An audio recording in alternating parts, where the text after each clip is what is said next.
یاد رکھنا مسلک اعلیٰ حضرت والے نہ شرک کرتا نہ بدعت کرتا ہے.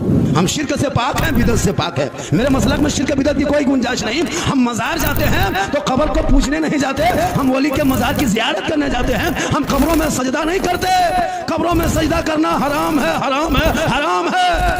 آجا کی نگاہوں کا کرم دیکھ رہا ہوں, مٹتے ہوئے سب رنج و علم دیکھ رہا ہوں.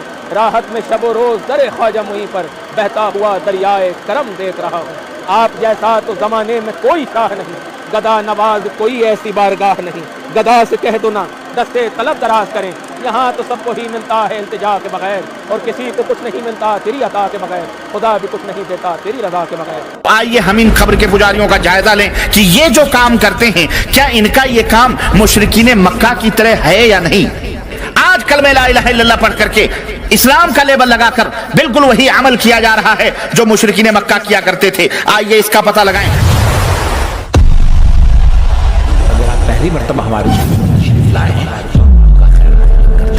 پلیز سبسکرائب کر لیجئے. آئیے ذرا موجودہ دور کے ان قبر پرستوں اور قبر کے پجاریوں کا جائزہ لیں, اور جو شدے علم, چبوترے, جھنڈے, پنجے, مزار, قبر, استھان جو آج کلمہ لا الہ الا اللہ محمد الرسول اللہ صلی اللہ علیہ وسلم پڑھ کر کے آج یہ مولوی کروا رہا ہے, یہ ملا کروا رہا ہے. میں اس میں عوام کو میں اس لیے میں ان کو تھوڑا سا دوسرے درجے پہ رکھتا ہوں کہ ان عوام کو اس بیچاروں کا پتہ نہیں ہے, بلکہ وہ لمبی لمبی داڑھیاں, لمبے لمبے صافے اور پگڑیاں اور لمبی لمبی چھڑیاں اور تسبیحیں دیکھ کر یہ اللہ کے نبی کی یہ بھولی بھالی امت ان کے فیور میں آ جاتی ہے, اور ان کی چکنی چپڑی باتوں میں وہ آ جاتی ہے. تو ان مولویوں کا یہ اصل میں یہ کام ہے. وہ لوگ جو ہے آج ان کی وجہ سے یہ بیچارے گمراہ ہوئے ہیں. تو آئیے ہم ان قبر کے پجاریوں کا جائزہ لیں کہ یہ جو کام کرتے ہیں کیا ان کا یہ کام مشرکین مکہ کی طرح ہے یا نہیں.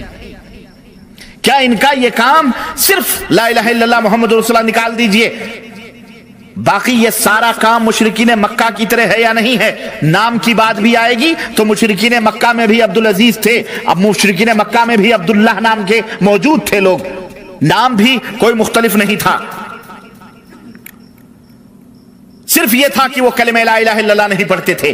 آج کلمہ لا الہ الا اللہ پڑھ کر کے اسلام کا لیبل لگا کر بالکل وہی عمل کیا جا رہا ہے جو مشرکین مکہ کیا کرتے تھے. آئیے اس کا پتہ لگائیں. ان کے عقیدے انہی لوگوں کے عقیدوں کی طرح ہیں یا نہیں ہیں. ہو سکتا ہے کسی کے ذہن میں یہ سوال اٹھتا ہو کہ جناب ہم تو کلمہ پڑھتے ہیں, ہم تو نماز پڑھتے ہیں, ہم مشرک کیسے ہو سکتے ہیں؟ کیا مسلمان بھی مشرک ہو سکتا ہے؟ کیا کلمہ پڑھ کے بھی آدمی مشرک ہو سکتا ہے؟ تو ایسے میرے عزیزوں, میرے بھائیوں کو میں یہ بتلانا چاہوں گا کہ اس آیت کریمہ قرآن کی آیت سنو. قرآن کریم کی روشنی میں اللہ رب العزت ارشاد فرما رہا ہے, وہ اپنا جواب ڈھونڈو کہ اللہ کیا فرما رہا ہے. اللہ فرما رہا ہے کہ وما یؤمن اکثرهم باللہ الا وهم مشرکون. بہت سارے ایسے لوگ ہیں جو لا الہ الا اللہ پڑھتے ہیں, جو اللہ کے اوپر ایمان لانے کا دعویٰ کرتے ہیں, لیکن وہ مشرک ہیں. تو اس آیت کریمہ سے ہمیں یہ معلوم ہوا کہ شرک ایک ایسا خطرناک گناہ ہے کہ وہ کلمہ پڑھنے کے باوجود بھی انسان کو لگ سکتا ہے, کیونکہ اللہ فرما رہا ہے اور اللہ اپنے فرمان میں جھوٹا نہیں ہے. تو شرک کرنے کے باوجود بھی, کلمہ پڑھنے کے باوجود بھی آدمی مشرک ہو جاتا ہے. یعنی اکثر دعوے داران ایمان جو ہیں وہ شرک کی دلدل میں پھنسے ہوئے ہیں. اگر کوئی کہتا ہے کہ بندے خدا تم دعویٰ تو ایمان کا کرتے ہو, اللہ کے بندو تم تو اللہ رب العزت کے اوپر ایمان کا دعویٰ کرتے ہو, مگر شرک میں گرفتار ہو, آخر کیوں شرک کر رہے ہو؟ شرک و توحید کو تم کیوں ملا رہے ہو؟ تو جواب دیتے ہیں کہ میاں ہم شرک تھوڑی کر رہے ہیں, بلکہ انبیاء اور اولیاء سے محبت رکھتے ہیں. ان کی عقیدت ان سے ہم الفت کرتے ہیں, ان سے محبت رکھتے ہیں. ان کی عقیدت میں شرک تو تب ہوتا جب ہم انہیں اللہ کے برابر سمجھتے. ہم انہیں اللہ کے برابر سمجھتے, ہم تو انہیں اللہ کا بندہ سمجھتے ہیں, اللہ کا مخلوق سمجھتے ہیں. اللہ نے انہیں یہ قدرت اور یہ تصرف دے دیے ہیں کہ وہ جس کو چاہیں, جس کی بگڑی بنا بنانا چاہیں بنا دیں, جس کو چاہیں بیٹا دیں اور جس کو چاہیں بیٹی دیں. ان کو پکارنا اللہ ہی کو پکارنا ہے, ان سے مدد مانگنا اللہ ہی سے مدد مانگنا ہے، ان سے گریہ وزاری کرنا، ان سے فریاد کرنا در حقیقت اللہ ہی سے فریاد کرنا ہے۔ یہ لوگ اللہ کے بڑے پیارے لوگ ہیں، اللہ کے محبوب بندے ہیں، یہ جو چاہیں کر دیں، یہ جس کو چاہیں عطا کر دیں، ان کو اختیار ہے، یہ ہمارے سفارشی ہیں، یہ ہمارے وکیل ہیں، یہ ہمارے وسیلہ ہیں۔ ارے میاں تم بغیر سیڑھی کے چھت پہ کیسے چڑھ سکتے ہو؟ بغیر سیڑھی کے چھت پہ کیسے جا سکتے ہو؟ ان کے ملنے سے رب مل جاتا ہے، ان کے ملنے سے رب مل جاتا ہے۔ اور اس طرح کی فضول باتیں نعوذ باللہ وہ کرتے ہیں۔ اور میرے عزیزوں، اور جب ہم ان قرآنی آیات پر غور کرتے ہیں تو پچھلے بالکل وہی نقشہ سامنے آتا ہے کہ جیسے پچھلے زمانے کے مشرکین کرتے تھے۔ ان بیچاروں کو معلوم نہیں کہ شرک یہی نہیں ہے کہ کسی کو اللہ کے برابر قرار دے دیا جائے، شرک صرف یہی نہیں ہے کہ کسی کو اللہ کے برابر قرار دے دیا جائے یا اس کے مقابل مانا جائے، بلکہ شرک یہ بھی ہے کہ جو چیزیں، جو باتیں اللہ عز و جل نے اپنی ذات، اپنی صفات اور اپنی عبادات کے لیے مخصوص فرما لی ہیں، انہیں غیروں کے لیے کرنا، یہ بھی کیا کہلاتا ہے؟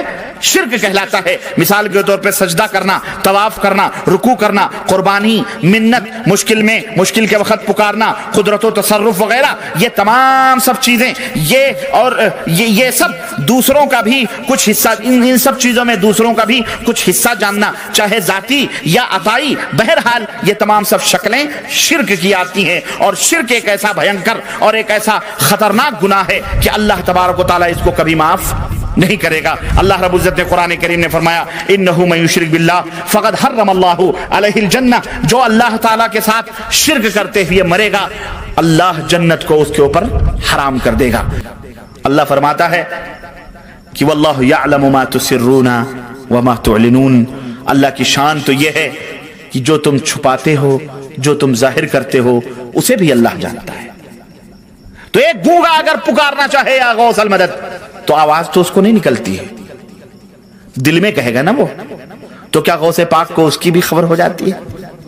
سوال ہے۔ یا جن بزرگوں کو لوگ پکارتے ہیں، اگر یہ عقیدہ رکھتے ہیں تو بتاؤ وہ مسلمان ہو سکتے؟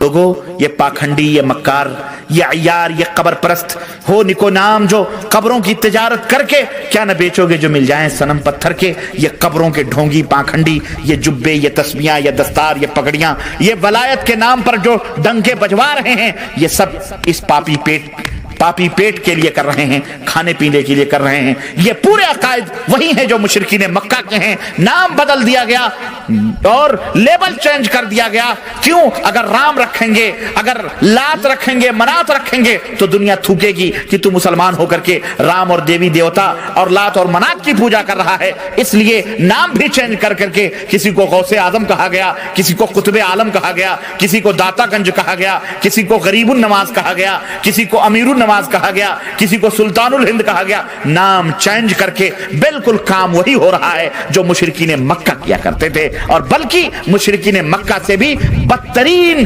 قسم کے اعمال آج کل کا یہ کلمہ پڑھنے والا مسلمان کر رہا ہے، جو قبروں کے اوپر جا کر کے، اور میرے عزیز طواف، سجدے، سب کچھ، یہ چاہے جزائر ہو، چاہے یہ مغرب ہو، یہ جتنے بھی کنٹریز ہیں عرب کے، آپ سعودی عربیہ کو چھوڑ کر یہ جتنے بھی قرب و جوار میں ہیں جا کے دیکھیں، گلی گلی میں، سوریا میں، مغرب میں، تیونس میں، مصر میں، گلی گلی میں مزاروں کی پوجا اور پرستش ہو رہی ہے، اور ان کی ذلت و رسوائی کا یہی حال ہے کہ آج ان کو کوئی مکھی کی طرح بھی نہیں سمجھ رہا ہے۔ ایک مملکت سعودی عربیہ اللہ کے فضل و کرم سے زندہ ہے جو دولت توحید ہے، توحید و سنت کا ملک ہے۔ اللہ سے یہی دعا ہے کہ اللہ اس ملک کو ہمیشہ قائم و دائم رکھے، اور اس کے سربراہان، اس کے ذمہ دار کو اللہ تبارک تعالیٰ دن دونی رات چوگنی زندگی اور ترقی عطا فرمائے۔